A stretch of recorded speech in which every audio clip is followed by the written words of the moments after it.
Hi everyone, it's Amy here from the blog I Think Therefore I Teach. Welcome to your third Nature of God encounter. This one is the third and final video for the topic of Nature of God. And I have to admit at this point, the reason I've done it as 3 videos is not because I do not like this topic. In fairness, this is by far one of my favourite topics. It is more because it is so hard to teach, and therefore I find it very tiring to cover the materials that you need, and so in order to keep it fresh I decided to do it in 3 different sections. So please do check out part 1, which is on the attribute of eternal. Please check out part 2, which is on the attribute of omnipotence, and this is now part 3, which is on the attribute of omniscience. Right, so let's get going. I'm highly caffeinated.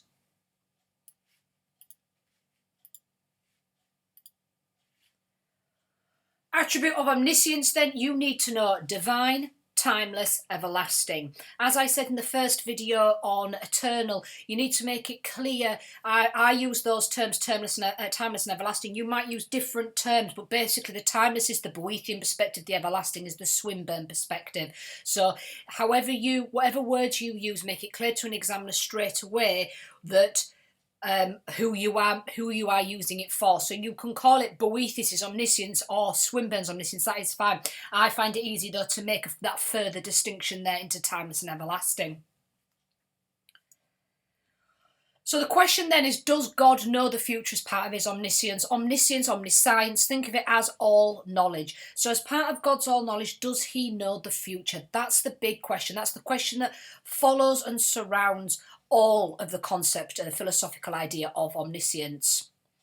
If the answer is yes, God does know the future as the future stands, this is known as divine foreknowledge. Divine as in God, foreknowledge, knowledge before it happens, or knowledge of the future. God foreknows all of my actions. He foresees what he foresees must happen, and therefore if my acts must happen, they cannot be free. So fundamentally, God knows all of your actions. If God knows your actions, then they must happen. So God foresees what has to happen, and therefore you have no choice over the decisions you make because they have to happen. This was supported by John Calvin.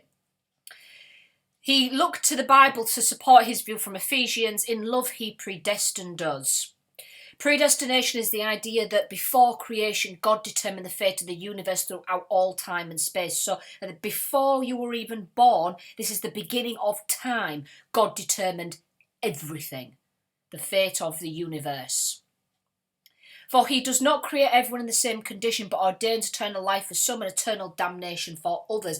That's the idea. I always say to my students, a bit like Duck, Duck, Goose when you used to play that game as a child. God knows exactly who is hell, hell, hell, heaven, hell, hell, hell, heaven. God knows exactly who is going to be damned and who is going to be saved. And so this means that God has already chosen or pre-elected who will be eternally saved and who will be eternally damned. This is the idea that the path is completely set. A bit like horoscopes or fortune tellers, whatever they foresee must happen because they've seen the future, they've seen what's going to happen, so it has to happen. That's the same as God's knowledge. God knows exactly what's going to happen, so it must happen. You're just playing it out. Moving then into Boethius, you will not get a question on Calvin specifically, but it's important to know what Calvin says in order to then understand how Boethius is different. Boethius had one problem. This problem is fundamental to the whole of his book. The problem that kept him awake at night was, how can God have divine foreknowledge of the future? How can God have full absolute omniscience, which God must have? God must have full omniscience because for Boethius he was the traditional idea of God and therefore the God of the full attributes. So how can God know everything but we still remain free?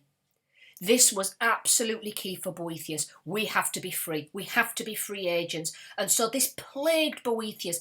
How is it possible that my God, the ultimate being, can know everything which he must? He must be all omniscience. He must be fully omniscient. But we have to still be free agents. These two ideas conflict, and that's what pretty much most of the chapters are on.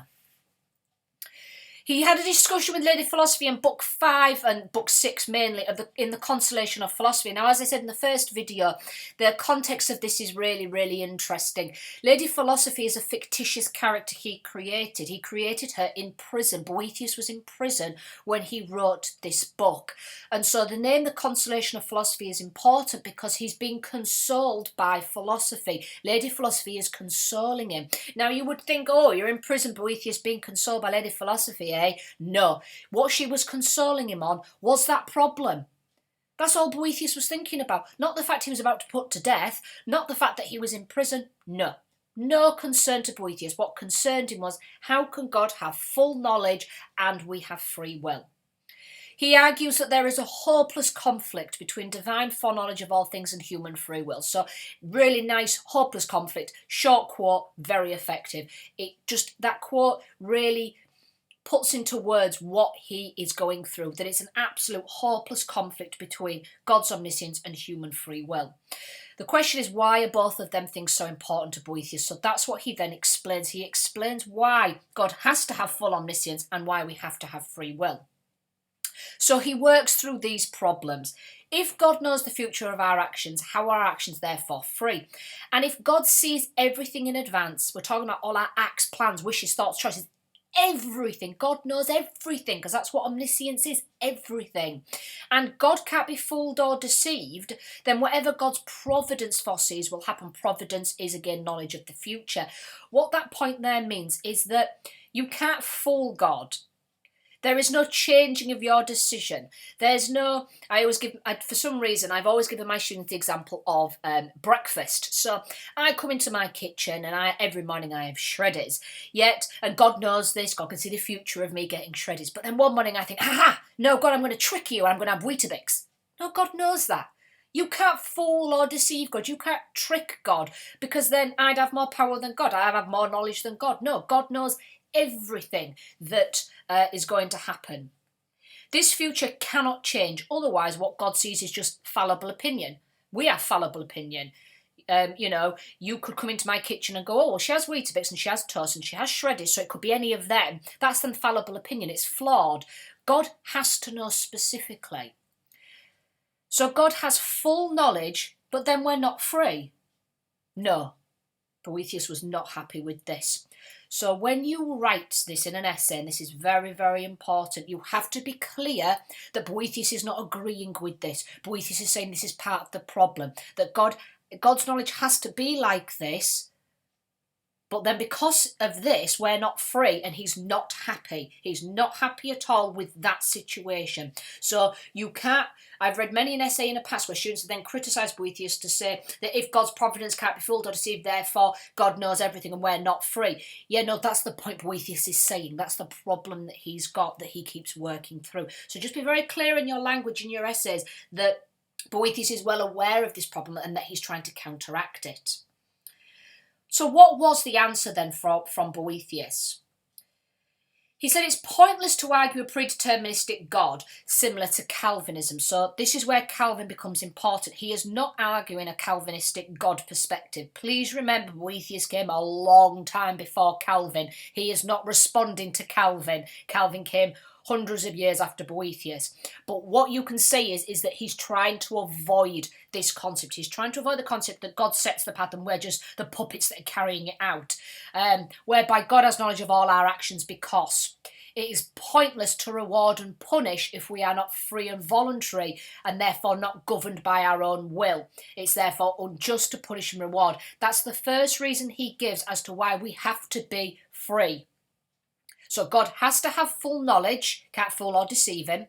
We have to be free, though, in order to be rewarded and punished justly. How can God set us on a path knowing full well we're going to be a murderer and that you're going to punish them eternally in hell?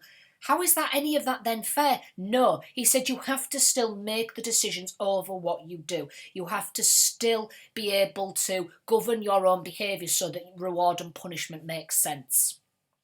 Therefore, we have to be the author of our actions. We must be responsible for our vices and virtues, good and bad. Yet God must have full knowledge, but I must have free will. So that again is the conflict. God has to have full knowledge, but I must be free. Why must I be free? So I'm the author of my actions. So I am both rewarded for my virtues and punished for my vices, so that it makes sense. Because don't forget, fundamentally, he's a traditionalist. He believes in heaven and hell. He believes in them concepts. He believes good goes to heaven, bad goes to hell. And so therefore, how would a fair God allow you to go to hell when you've just acted out what God already knows? That's the conflict. That's what Boethius finds so difficult. So many pages later, the answer to this fundamental problem was given. Now, I highly recommend you read The Consolation of Philosophy, chapter 5. Why? Because I had to. No, that's what I said to my students. Why do I believe you should read it? Because you need to recognise the complexity of what he's writing. This is very much the simple version of it.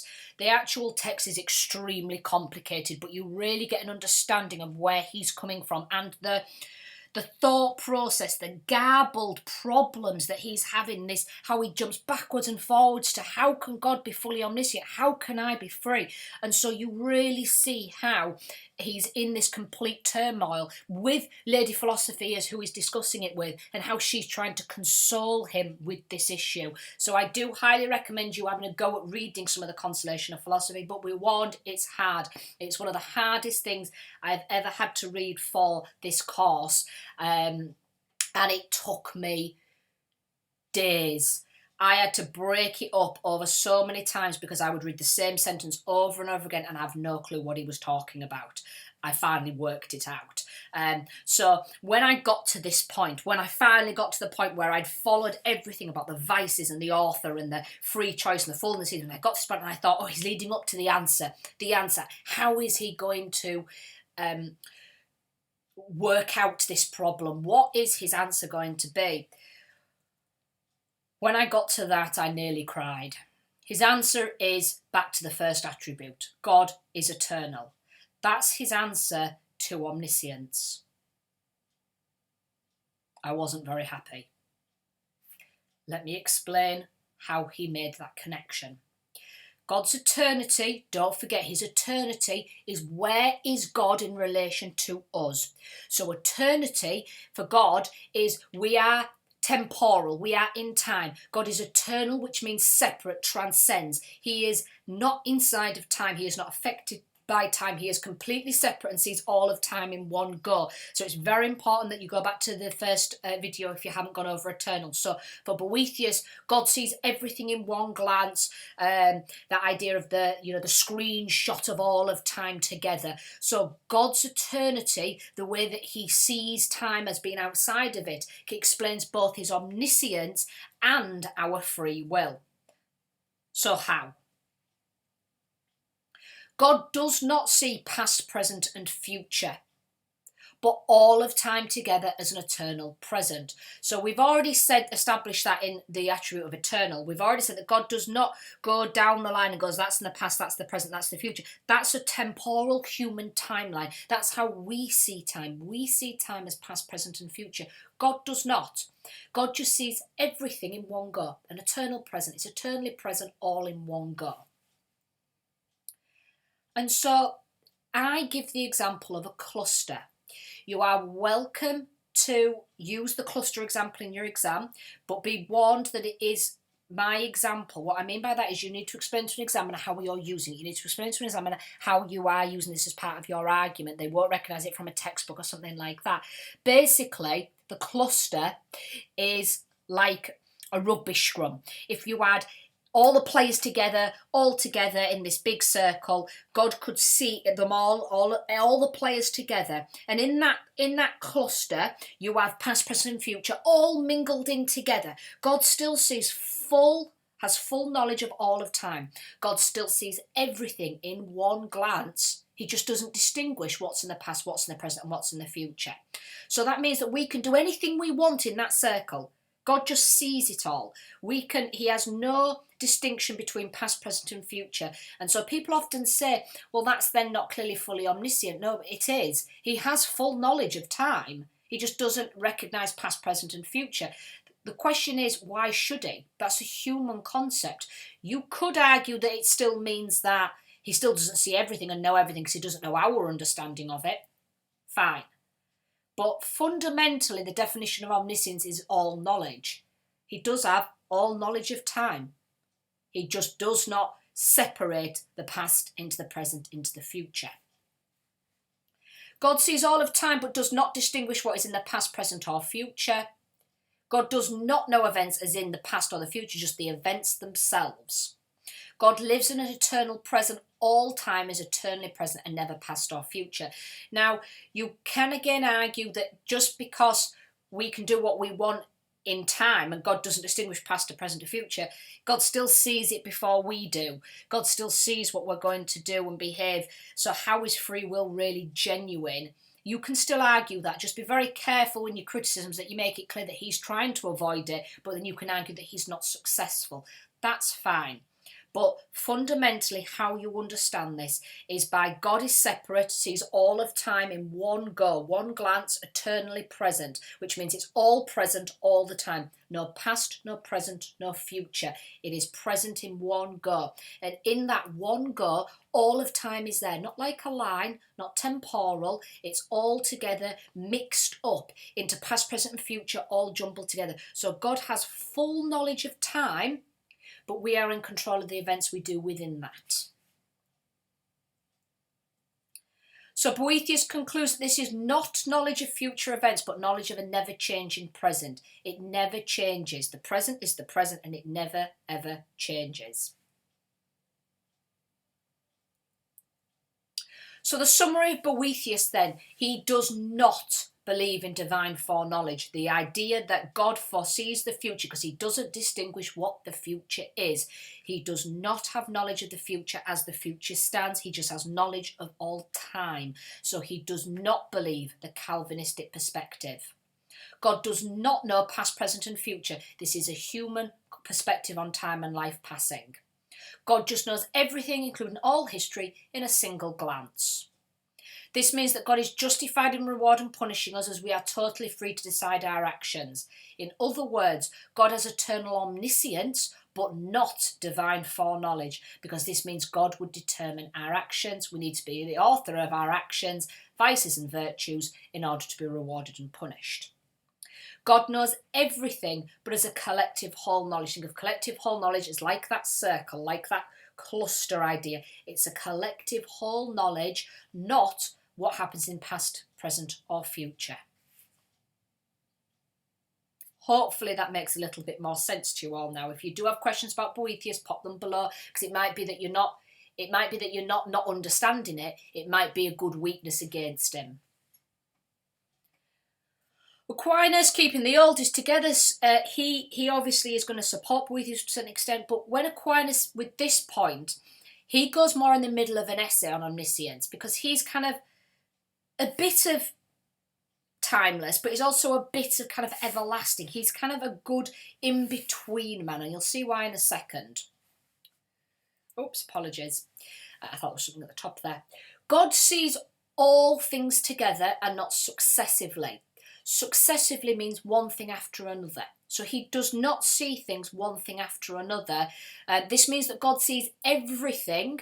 So he sees everything, but just not linear, not successively, not past, then present, then future. That's again, humans see things successively. Humans see things in a linear way. God does not. God takes in all of history as a whole. And he gives the idea of a bird's eye view, and this is the idea of the walkers up the hill. And this is a very popular analogy with students. Students like to use this, but it's important to understand what it really means. Basically, it's the idea that there's a hill and God's on top of this hill. At the bottom of the hill, there is a path, and there's walkers on this path. And he can see the past path, the present path, and the future path. He doesn't intervene. He doesn't change it. They can choose what they decide to do, talk about, blah, blah, blah, on that path. But he can still see the path, the past, the present, and the future paths. Obviously, I know we're making distinctions there, and neither said they see it linearly, but it's an analogy. He's trying to use this to help explain how God has a theocentric view, how God sees what we do. And so this idea shows both a Boethian perspective and a Swinburne perspective, in that he stays off, away from the path, away from the walkers aren't aware of him, like a timeless God that is separate. But it also could imply a more everlasting God, because the hill's inside of time. God is still part of our time. God is still part of what we're doing. So hence why this goes in the middle of an essay, because it can kind of link to both concepts, and it's how you use this that is completely up to you. We then move into the last section of omniscience, which is everlasting omniscience. If you remember the everlasting perspective of as in eternal everlasting, it's the idea that God is in time, can interact with time, can't go into the future, so can come into the present at any point. God only knows, like Swinburne says, God only knows 1995 because he was actually in 1995 at that time to see what was going on. He can't go into the past. He can only come in at that point. So remember that God is always in time with us, but God also has the power to come in and out of time. So that's the everlasting perspective. So how does it work with omniscience? Now, there are three different options of how this can be interpreted. Please, in your essays and your exam, don't call them option 1, option 2 and option 3. An examiner will have no clue what you're talking about. I do it to help distinguish the different perspectives that you can take. And the main reason I did this is because option 1 is your main one. But what I found was students over the years always said, well, what about this and what about that? They were different options. So I thought, right, to be clear, I'll do them as separate options so they can see that they're separate from option 1. So the three different perspectives that can be taken on everlasting. Firstly, God's omniscience is limited to what is logically possible.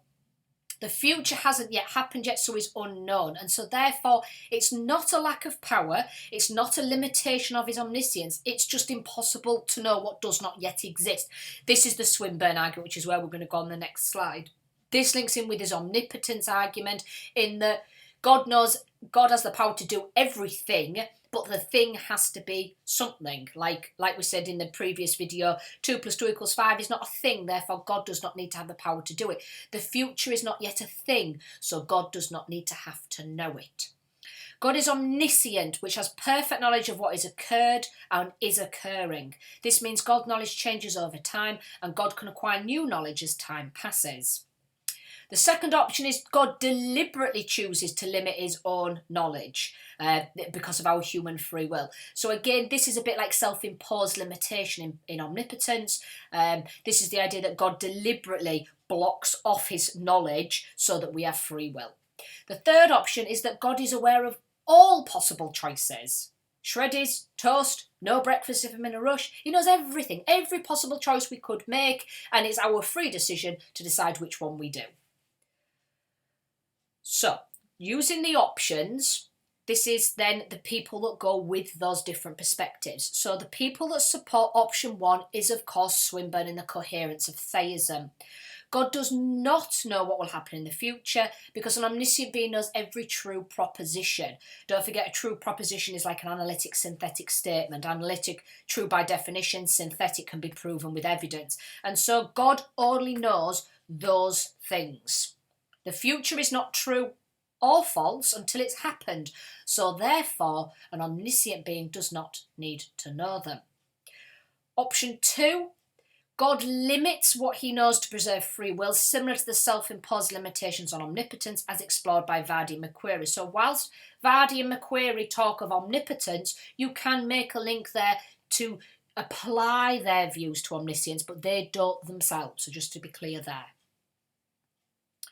The supporting the third option, that God can just know all possible choices, you have Schleiermacher. Apologies for my pronunciation, please spell his name right, it's a long one. He argued that there is a possible solution to the problem of whether God's omniscience restricts our freedom. Now I like this analogy. I don't know whether I agree with it or not, but I do like it. He drew the analogy of the knowledge that close friends have of each other's future behaviours, omniscience but still free will. So, for example, when I go out with my friend, because she doesn't like to drink after eating, we always go for a bottle of wine before we eat. I prefer to drink after food because you need to line your tummy. She does not. She likes drink first, then food. Every time we're in the taxi, I would say to her, should we go for a drink first? No, let's have food first and we'll go for a drink afterwards. And so, no, sorry. She'll always say, yeah, let's go for a drink. Yeah, let's go for a drink first. And then we'll have the food afterwards. And it always ends up either not going for the meal or I can't remember the meal. But whenever I ask her that question, I pretty much know exactly what she is going to say. She still has free will to change her mind. One day she might go, oh, actually, yeah, let's have food first. I'm really hungry, and then we'll go for a drink afterwards. One day she might surprise me.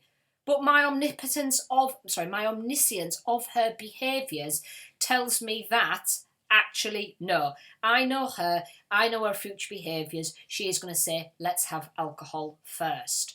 And so this is like God's relationship to us. He knows us so well that he knows pretty much what we're going to choose. We still have free will to change this, but God pretty much knows this.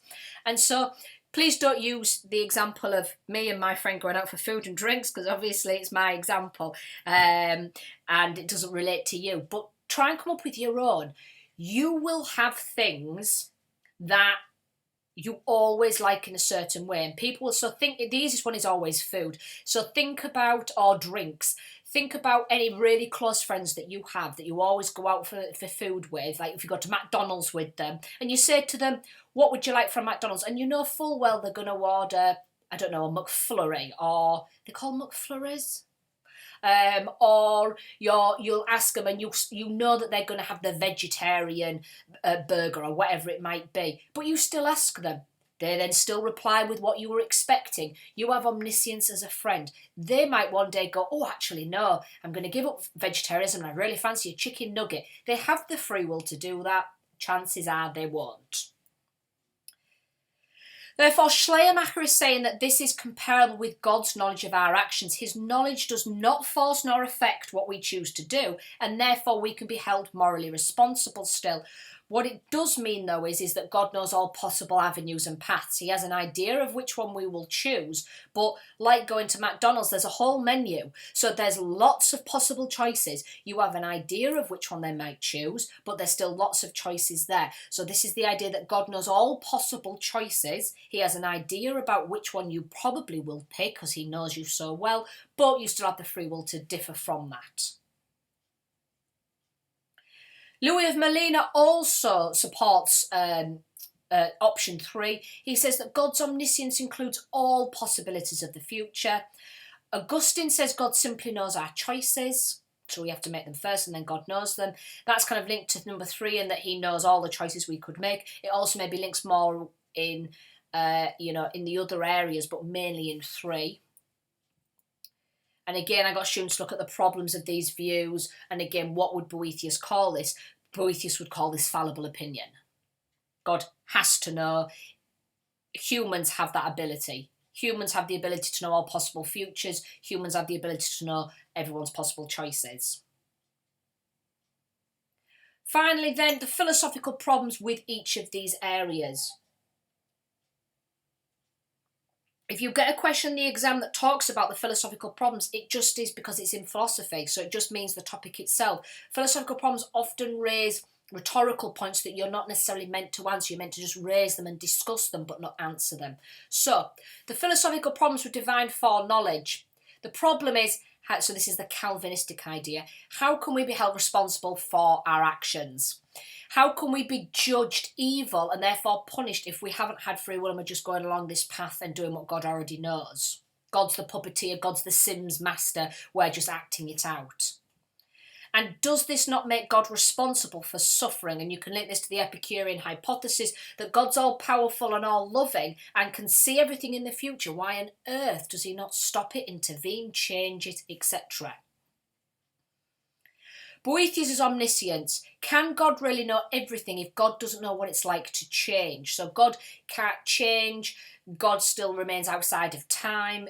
Does he really know everything if he doesn't know what it's like to be in time? Does he really know everything if he doesn't know past, present and future? Does he really know everything if he doesn't know what it's like to change or live like a human? It does try to support free will of humans and allows God to reward and punish us justly, but is he really successful? That's what you have to discuss. But even if God just sees the events, the cluster, not on a time scale, are we still really totally free if he already can just see everything, even if he does not distinguish? Finally, limited omniscience. Can God know new events as they happen if God doesn't change? And if God does change with humans, is God still perfect? So this one raises a lot of problems, and it did when it was in everlasting, eternal. If God doesn't know the future and therefore gains new knowledge as the future happens, that means that the knowledge that we're sharing with God of our lives in the future means that that's then changing God. So therefore, can God still be perfect? If God's learning things with us, therefore changing with what he's learning, we're having that influence on him as humans, how can God still be perfect? If God cannot see the future, even if it's logically impossible to see, does that take away God's omnipotence? And again, you can counter that and use the self-limited omnipotence. You could say, or you could use Swinburne's idea of God only needs to know what is happened and is happening rather than what's not possible, which is the future, so therefore defend him. That's also fine. But it's just important to know the issues that these do raise and the issues that you might be having in your mind at the moment when covering this. It might not be a lack of your understanding, it might be a lack of how all these things go together. And the answer is they don't. This is proper philosophy. This is true philosophy. This is really hard stuff. Trying to understand, and please, it's a real easy thing to put, but don't put it's beyond our understanding. Don't do a daycare in omnipotence of, just because you don't know it doesn't mean God can't do it. It seems like the ultimate cop-out, that because we don't understand it, it's because we're human and God isn't. You can probably do better than that, but fundamentally that is why. That we have problems with understanding how God can know everything and how we can have free will at the same time. Maybe free will is an illusion and Calvin's right. Maybe God doesn't know the future and changes with us. Or maybe, like Boethius said, that God sees time and time itself, but not linearly, not as past, present and future, so we have still free will within it. What I then get my students to do finally is pick a side. Which argument has the least amount of flaws? Which argument do you think works the best? I am Team Boethius all the way through this. I like the traditional clear-cut black and white perspective. I don't think he necessarily beats the conflict between omniscience and free will, but I think he certainly gets close. I also think, though, the idea of everlasting omniscience, in that God doesn't need to know the future because it's not yet a thing, I think that works well as well. I think Calvinism is a fairly bleak argument, but just because it's bleak doesn't mean it's not true. So that's what, again, I would discuss in my essays. Right, we're done. Oh, stretch. Part 3, finished. That is now the whole unit done. This one might very well come up in your exam because it's only come up once in the past and it has been mentioned by the exam board. I'd very much prepare for this. When it comes to omnibenevolence, I should add that in now. When it comes to omnibenevolence, I've not done any slides for that. The reason for that is that omnibenevolence links to all 3 of the other attributes, in that my advice is to do some sort of summary poster of eternal omnipotence, omniscience, with all the different arguments and perspectives, and then link each one of them to omnibenevolence. So, for example, if God is eternal and outside of time as timeless and sees everything but doesn't interact, how does that support love? How does it go against love? If God can do everything, including the logically impossible, how does that support love? How does that go against love? So, for example, students that go against Boethius would say that a God that's outside of time, that doesn't interact, doesn't answer prayers, would show a lack of love. However, on the opposing argument, you could say, but actually God loves us all equally, as and so remains separate, so that he's not arbitrary, not helping some and not others, that he loves everybody all the same, and that we can experience God's love through the creation and what he's made us. So those are the counters that you would discuss. When it comes to God being able to do the logically impossible, you could then say, so how can God love us if he can't stop evil and allow us free will. How can God not do these? It shows a lack of love. So it's about your interpretations of these areas and whether they show God does love us or not. And again, you can contradict your points. You can say, well, it could be this, but it could be that. That's the point. We don't know how omnibenevolence links with this. Your job is to say, well, on the one hand, limited omniscience might support love in this way, but then it might not support love in that way. And it's how you do your argument and your development, who has more pros versus cons, that's your line of argument and that's your winning side.